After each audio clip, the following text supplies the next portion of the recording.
Hello mga kalkalero. Meron po akong nakita doon sa junk shop at binili ko. Ito po yung second class na stainless. Stainless po ito ay gagawin kong yung oil dekalan. Ito yung pinaka niya. So second class, iba kasi yung first class na stainless mga kalkalero ay hindi po siya tinatablan ng kalawang. Ito second class, tingnan nyo mga kalkalero, mayroon siya mga dark spot na yung kalawang. Pero pag nabapping natin itong mga kalkalero, ay mawawala po ito yung mga dark spot niya mga kalawang. So konting linis lang. So ito yung gagamit kong chamber mga kalkalero. Itong pulya ng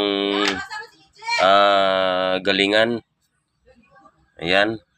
So gagamit kong nito. Tapos ito po ay mahaba po ito.